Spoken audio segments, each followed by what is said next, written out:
This is a success symposium. This is a day that you've set aside, I've set aside to kind of be more successful and get our act together and hit our potential and climb a new level. I think success, first of all, is knowing my purpose in life. As I have watched and observed successful people, what I have discovered about them is they really have figured out why they're here. They really do have their act together. And knowing their purpose in life is a stability for them. So that when everyone else is rocking and rolling and things are a little unsteady and people are kind of leaving the ship and people are kind of abandoning their causes, these people, they hold steady right throughout the storm because they have a true North Star. They truly are focused. It becomes an anchor in their life that just holds them steady. And the anchor is a confidence based upon a knowledge of purpose.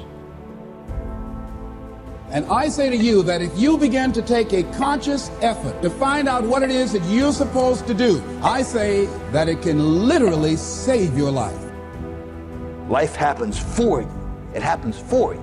Opportunities will come to you every day. It's either for you, you can remain scared of the opportunities, or you can embrace them and take them. I think that many of us don't go the next step because we don't know what to do yet. And I say that the reason that we don't even explore the possibility of what to do is because subconsciously we don't believe that it can happen for us, and we don't believe that we deserve it. So here's what I'm suggesting. How much time do you spend working on you? How much time do you spend every day working on your dream? You gotta take ownership. I take full responsibility, and I'll do whatever it takes. I'll take ownership. I'll get up, I'll stay late. And that's why you point the finger. That's why you say he did it and she did it, because you don't like how the pain feels. That's why you give the power away, because it hurt too bad to say, I did it, I take ownership. It was my fault. You ain't ready for the pain. You've never looked at yourself in the mirror and said, you let you down. I am not phenomenally skilled, but I'm phenomenally willed. My IQ may never change, but my will changes every year. I get stronger and stronger and more determined. Why? Because it's in my DNA. Now, I have found most people want to improve their income. You know, there's two things that you must know if you really want to create wealth. You have to know where you are, and you have to know where you're going. Now, that is so simple and so obvious. Why are so many people stuck? Think about it for a moment. Really give it serious thought. Now, I used to think, and I think most people do, these people don't have goals. But, you know, they may not have taken a pen and really clearly defined their goal, but I think they do have a target. They want to make things better. I don't think that's where the problem is. I think the problem's right down here in where we are. Most people don't know why they're where they are. You see, I have found one thing. Everyone knows how to do a better job than they're doing. That's not the problem. We do know how. The problem is we're not doing what we know how to do. Why aren't we? Well, there's an answer to that, and there's your answer. It's paradigms. Paradigms are the problem. Why is it that paradigms are holding us back? Well, I think we have to ask ourselves, what is a paradigm? A paradigm is a mental program that has almost exclusive control over our habitual behavior. And almost all of our behavior is habitual.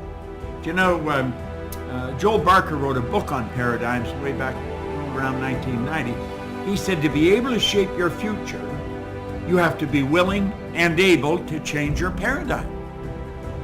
Success is a doing. You've got to actually do it. Activity is high priority in the life process to try to get maximum benefit out of what we have available. Activity. Now, here's an important question. What is your philosophy about activity? What about hard work? What about long hours? What about full days? If you're doing something, how hard should you go at it? How much time should you put in? Everybody has to develop their philosophy about activity. Just by way of review, let me quote you. Old Testament says, 6 days activity, 1 day rest. That's called philosophy of ratio of activity. What is a good ratio of rest and activity? Old Testament says 6 days of one, 1 day of the other. We've all got to have a philosophy about activity, because your philosophy of activity will affect the rest of your life. Not to think so is naive. Your gift will make room for you. Now, what is your gift? It's the thing that you do the absolute best with the least amount of effort. That's your gift. Quit running away from the gift. Your gift will make room for you. Stop trying to be something you ain't gifted at. Every decision that you make in your life has an impact on what you're going to be doing 5 minutes from now. Maybe it's tomorrow, maybe it's next week, maybe it's a year, maybe it's 10 years from now. But everything that you decide to do today is going to have an impact on you in the future. Times have changed. The learners are going to inherit the earth, while the learned find themselves beautifully equipped to deal with a world that no longer exists. But you know, there's a lot of people out in the street like that. They think they're learned. There's no such thing as a learned individual. You're either learning or you're not. There's no such thing as an educated person. You say, well, now where are you going with that? Well, education comes from the Latin educo, to mean to deduce, to develop, or to draw from within. Education isn't something you fill up and put a cap on. Now, Hoffer also said to learn, you need a certain degree of confidence. Not too much and not too little. If you have too little confidence, you'll think you can't learn. If you have too much confidence, you'll think you don't have to learn. You know, unfortunately, I think we all fall into this category, both these categories, all too often. There's times when we just don't think we could get it. And there's other times we don't think we need it. The truth is, we have infinite potential. There is no one alive that can even guess at what we're capable of doing. Now, I have found the only way to improve our level of understanding is through study. There is no other way. You see, to deal with change in our fast-moving world, you must develop your higher faculties. Einstein put it very well. He said, the intuitive mind is a sacred gift.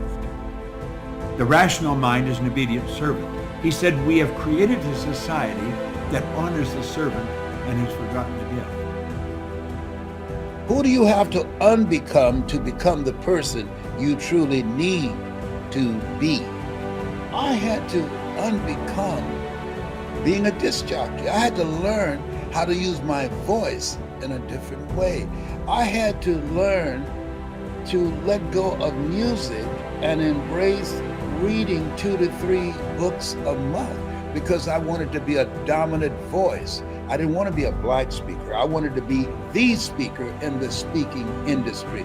I'm the kind of person, if I'm going to do it, I'm all in. I'm the kind of person, I don't like being in between. I don't like to be at the back of the line. I want to be in the front of the line, and I'm going to prepare myself and work on myself to be a dominant voice. Take no prisoners, and like Mike Tyson, eat the wounded, starting at the ears.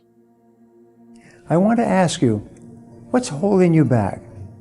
What is your biggest single goal in life today? And what holds you back from achieving it? What sets the speed at which you achieve the goal? And he said, what you do is you prepare all your life so when the opportunity comes, you can seize the moment. And so what I want people to look at opportunity and change and transition, I want them, instead of to fear it as a foe, I want them to look at it as a friend. The most dangerous word that you could use day to day is the word hope. You see, hope is not a strategy. You must remove temptation if you are going to have self-discipline. You have to remove the temptation. It's really, really subtle. One of the things is by examining the way you think and how you act. We can become indecisive, have self-doubt, and simply fail to act. I need you to see yourself. See yourself. One of the things that many students lack is vision. You got to see yourself before you get there. You have to hear yourself telling yourself thank you. Success is going to cost you something. People who want to be successful normally don't think about what it's going to cost them. Success is going to cost you way beyond money. But the other things that you don't know is how much time it's going to cost you, the friendships that it may cost you. Success comes with a price that's normally bigger than what most people want to pay. I dare you to give up everything that is keeping you from your dream, to say no to all the negative influences. I dare you to pick up a book instead of a drink. I dare you to work harder than you think you did yesterday. I dare you to prove them wrong. The truth will set you free. The truth will stand, and the truth will deliver you from procrastination and laziness and the downward spiral that comes with a lack of discipline. So don't believe the lies, believe the truth. And the truth is, you have time. You have the skill, you have the knowledge and the support and the willpower and the discipline to get it done. So cast out the lies, burn them down, and listen to the truth. And live the truth and go out and get it done.